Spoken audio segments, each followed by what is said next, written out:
बिस्मिल्लाहिर्रहमानिर्रहीम, अस्सलाम वालेकुम। Welcome back to another video. अच्छा जी, तो आज की वीडियो में मैं आप लोग को बताऊंगी लॉरिज कंपनी का केराटिन कॉम्प्लेक्स शैम्पू और मास्क, ये हम कब और क्यों यूज़ करते हैं। ठीक है। अच्छा जी, मैं rebonding Xtenso keratin rebonding frequently करती हूँ, लाइक ऑलमोस्ट डेली होता है और कभी दिन में 2 या 3 होते हैं। तो मेरे पास बहुत सारी क्वायरीज होती है इससे रिलेटेड कि हम after rebonding, after keratin rebonding या आफ्टर एक्सटेंसो क्या प्रोडक्ट यूज़ कर सकते हैं। ठीक है। तो आप किसी भी ब्रांड का ऐसा शैम्पू या ऐसा कंडीशनर या ऐसा केराटिन मास्क यूज़ कर सकते हैं जिसके अंदर केराटिन मौजूद हो। ठीक है। चाहे वो कोई भी ब्रांड का हो। अब अगर मैंने लॉरेज कंपनी की रिबॉन्डिंग की है तो ये ज़रूरी नहीं है कि आप लॉरेज का ही केराटिन मास्क यूज़ करें। आप किसी भी दूसरे ब्रांड का, आप सिल्की ब्रांड का ले सकते हो, आप नोवेल ब्रांड का ले सकते हो, आप बहुत सारे ब्रांड का ले सकते हो।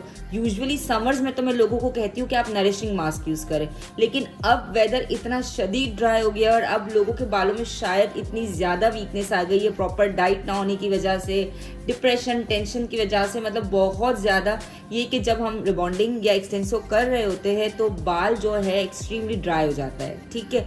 और ड्राई हो जाए जब, अगर आपका बाल, मैं यहाँ पिक्चर लगा रही हूँ, अगर आपका बाल रिबॉन्डिंग, एक्सटेंसो या केराटिन रिबॉन्डिंग से या इवन कलर करने से, हाइलाइट्स करने से, बेस कलर चेंज करने से इस तरह से उलझने लगे तो आप इसको कैसे सही करोगे।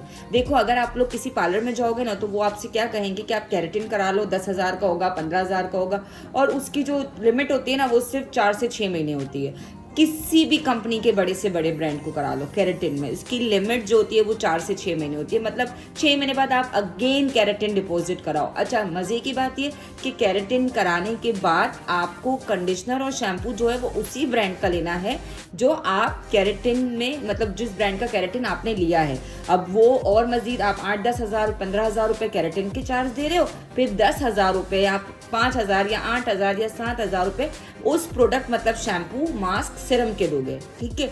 मतलब 6 महीने तक वो आपका अच्छा खासा 40-50 हज़ार का, क्योंकि जो शैम्पू और कंडीशनर आप लोग लेते हो ना वो आपको 6 महीने नहीं चलता है, जितना आप वॉश करते हो वो इतना चलता है। लाइक वो अगर इसी साइज का है तो 2 महीने, 2.5 महीने, 1.5 महीना इस तरह से चलता है। तो मतलब आपको अगेन लेना है। अगर आपने अगेन वो शैम्पू या कंडीशनर यूज़ नहीं किया और किसी भी लोकल कंपनी का या लोकल ब्रांड का या दूसरे ब्रांड का केराटिन शैम्पू या मास्क यूज़ कर लिया तो आपका केराटिन जो 6 महीने चलना था वो 2.5 महीने में खत्म हो जाएगा। खैर, केराटिन के ऊपर मैं पूरी डिटेल में वीडियो इंशाल्लाह नेक्स्ट वीडियो या इसके बाद आपको वीडियो मिल जाएगी, रेडी है, वो पूरी वीडियो आपको डिटेल में मिल जाएगी। ओके। अच्छा जी, तो हम बात कर रहे थे इस वक्त रिबॉन्डिंग, केराटिन रिबॉन्डिंग और एक्सटेंसो या हाईलाइट्स, लो लाइट या बेस कलर कराने से अगर हमारा बाल ड्राई हो जाता है। देखिए, हर किसी का बाल ड्राई नहीं होता है, मैं आपको इतना बता दूं।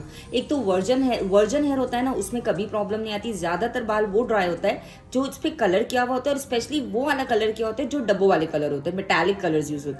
अगर आप प्रोफेशनल कलर कराने के बाद रिबॉन्डिंग, एक्सटेंसो या केराटिन रिबॉन्डिंग लेते हो ना तो आपका बालों में कोई प्रॉब्लम नहीं आता है। देखिए, मैं अभी यहाँ पर एक वीडियो लगा रही हूँ, ये जो है ना इनका फैशन डाई भी मैंने किया था आज से कुछ 4 महीने पहले या 5 महीने पहले। ठीक है। और अब इन्होंने अपने बालों पे कराई है रिबॉन्डिंग, लेकिन इनके बाल में जरा सी भी शाइनिंग खत्म नहीं हुई है, ना ड्राइनेस आई है। ठीक है। क्योंकि इनका काम मैंने किया था तो मैं जानती थी मैंने कौन से प्रोडक्ट्स यूज किए। लेकिन मेरे पास बहुत सारे क्लाइंट्स या दूसरे और भी ब्यूटिशियंस हैं, उनके पास बहुत सारे क्लाइंट्स ऐसे आते हैं जो डब्बों वाले कलर यूज करके आते हैं या जो दूसरे सलोन्स में जाते कलर कराने के लिए और वो बॉक्स डाई यूज कर लेते हैं, और इसके बाद वो चाहते हैं कि रिबॉन्डिंग या एक्सटेंसो हो जाए।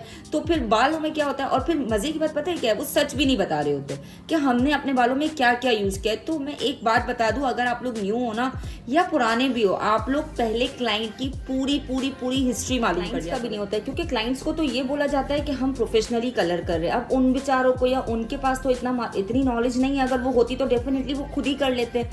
तो उनको ये कहा जाता है प्रोफेशनल कलर यूज करते हैं, लेकिन उन ब्यूटिशियंस को ये नहीं मालूम होता है कि अगर ये मेरा क्लाइंट दूसरी जगह जाएगा और दूसरे किसी ब्यूटिशियन के हाथ में उनका बाल आएगा तो बालों में प्रोडक्ट लगते ही पता चल जाएगा कि इनके बालों में क्या क्या यूज हुआ है।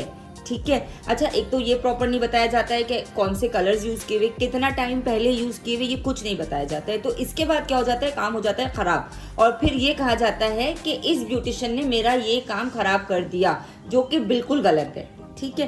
देखिए जो ब्यूटिशियन होती है, जो ये सारे काम कर रही होती है ना, वो ऐसे ही काम नहीं कर रही होती है। अच्छा, अगर हमारे साथ कभी ये प्रॉब्लम्स आ जाए ना, तो हमें क्या करना चाहिए, क्या क्या चीज़ें उस वक्त हमारे पास मौजूद होनी चाहिए कि हम इन चीज़ों से बच सके। जैसे क्लाइंट ने हमें नहीं बताया, उसने बॉक्स डाई यूज़ किया हुआ है, या बाल एक्सट्रीमली उस वक्त ड्राई हो रहा है, चढ़ रहा है, टूट रहा है, तो हमें इमीडिएटली क्या रेस्क्यू करना चाहिए। तो इंशाल्लाह उसकी वीडियो भी एक बना के डाल दूंगी, ताकि आप लोग को पता हो कि अगर आपके साथ सैलून्स में ये प्रॉब्लम आ जाते हैं तो आप लोग इमीडिएटली उस चीज़ से कैसे निकल सकते हो। ठीक है, चलिए जी। तो अब हम बात कर रहे थे इस ब्रांड की, या इस तरह के केराटिन कॉम्प्लेक्स वाले ऐसे।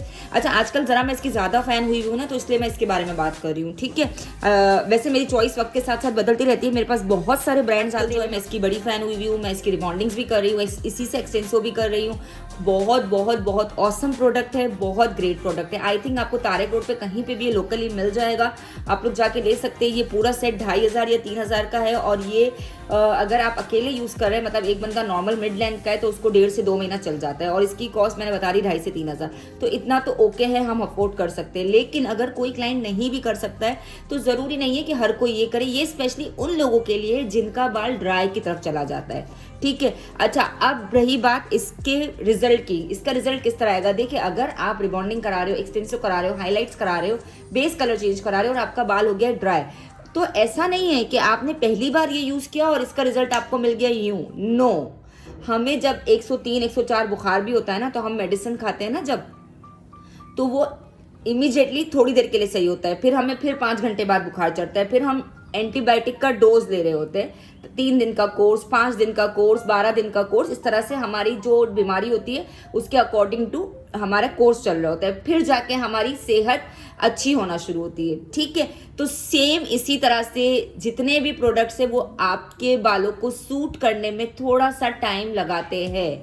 ओके, एक तो इनको करने का आपको प्रॉपर तरीका आना चाहिए। तरीके की वीडियो जो है, मतलब इसकी वीडियो इंशाल्लाह वो भी आपको चैनल पे मिल जाएगी कि इस तरह के प्रोडक्ट्स, मतलब हमें किस तरह से रिबॉन्डिंग के बाद, एक्सटेंसो के बाद किस तरह से हमें अपने बालों ये कि अच्छा, लॉरेज के अलावा आप बहुत सारे और भी ब्रांड्स ले सकते हो। मैं तो सिर्फ एक एग्जांपल के लिए यहाँ लेके बैठी हूँ, लेकिन मेरा मकसद सिर्फ ये बताना है कि अगर आपका बाल ड्राई की तरफ हो जाता है, तो आप लोग सिर्फ और सिर्फ केराटिन कॉम्प्लेक्स वाला ही ब्रांड यूज़ करोगे। और दूसरी बात रही इसकी लिमिट की कि ये कितना टाइम में सही करता है, तो इसको मैंने हाइट के बाद, मेरे बाल यूजुअली, अगर मुझे जो रेगुलर देख रहे हैं ना, उनको बहुत अच्छी तरह से अंदाज़ा होगा कि मैं बीच में फ्रीक्वेंटली बहुत बार गायब हो जाती हूँ, क्योंकि मेरा typhoid again and again diagnose हो जाता है। मुझे इतने अरसे में, जब से मैंने चैनल बनाया है, 4 बार टाइफाइड डायग्नोस हुआ है। ठीक है, और बहुत सिवियर लेवल पे डायग्नोस हुआ है, जिसकी वजह से मेरे बाल बहुत हेल्दी और बहुत अच्छे बाल थे, लेकिन चूंकि मेरे बाल रिबॉन्डिंग हाइलाइट्स वाले हमेशा रहते थे, और उसमें एक्सट्रीम वीकनेस आ गई, और एक्सट्रीमली बुखार 103 104 होने की वजह से एक्सट्रीमली ड्राइनेस आ गई थी, तो मुझे अपने बालों को करना था रिपेयर। अब अगर मैं केराटिन कराती, जबकि मैं खुद ब्यूटिशियन हूँ,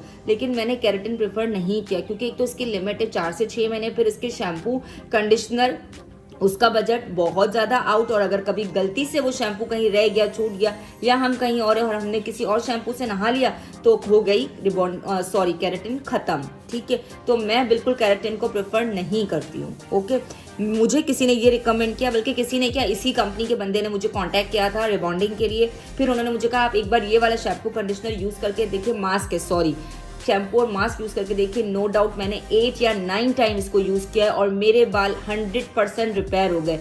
मेरे बाल इस तरह के हो गए थे जिस तरह मैं आपको दिखा रही हूँ, और इसके बाद अब मेरे बाल एवरी वॉश के बाद मेरे बाल बहुत अच्छे मॉइस्चर रहते हैं। हाँ, मुझे हर एक दिन छोड़ के एक दिन मुझे लेना पड़ता है। अगर कभी मैं ये वाला शैम्पू कंडीशनर यूज़ ना करूँ और 2 दिन तक कुछ और यूज़ कर लूँ, तो फिर थोड़ा सा फटाफटापन आ जाता है। लेकिन अगर फ्रीक्वेंटली मैं यही शैम्पू कंडीशनर यूज़ कर रही हूँ, तो मुझे किसी भी केराटिन की नीड नहीं है। आप यकीन करो, मेरे बालों को किसी भी केराटिन की नीड नहीं है। मेरा बाल ऑसम, ज़बरदस्त, गजब का शाइन करता है, चमकता है, डेड स्ट्रेट, क्योंकि रिबॉन्डिंग तो ऑलरेडी हुई भी थी उसके ऊपर, सिर्फ बाल थोड़ा सा उसके क्यूटिकल्स फट गए थे, प्रेशर की वजह से जो है ना, वो काफ़ी मेरे बाल जल चुके थे नीचे की तरफ से। ठीक है, तो इसके बाद क्या हुआ था कि सारे फटे फटे हो गए थे, लेकिन अब क्या हुआ कि इस शैम्पू और इस मास्क ने उनको रिपेयर कर दिया अगेन। अच्छा, आप किसी और कंपनी का भी बहुत अच्छा, मेरे पास एक और मैंने शैम्पू का प्रैक्टिकल किया था जब ये मेरे पास नहीं आया था, इससे पहले, वो भी बहुत ज़बरदस्त था, ऑसम ऑसम ऑसम। उसकी वीडियो भी मैं ज़रूर बनाऊंगी। याद रहे कि मैं हर उस प्रोडक्ट की वीडियो बनाऊंगी जिससे बेनिफिट हो। तो अब मेरी इतनी सारी बातों में आप लोगों को समझ आ गया होगा कि हमें रिबॉन्डिंग, एक्सटेंसो या केराटिन रिबॉन्डिंग के बाद जब बाल ड्राई होता है, तो हमें उसकी केयर किस तरह से कैसे करनी चाहिए और हमें किस तरह के शैम्पू या मास्क यूज़ करने चाहिए। ठीक है, चलिए जी मिलते हैं एक और वीडियो में। और अगर आप लोग और भी बहुत सारी चीज़ें जानना चाहते हो ना, जो सवाल मेरे दिमाग में नहीं है, तो वो नीचे कमेंट्स में लिख दो, मैं आप लोगों के कमेंट्स रीड करती हूँ और उसी के ऊपर मैं अगेन वीडियो, अगली वीडियो या इसके बाद वाली वीडियो या इसके बाद वाली वीडियो बना दिया करूँगी। ठीक है, चलिए जी, अल्लाह हाफिज़, टाटा, बाय बाय।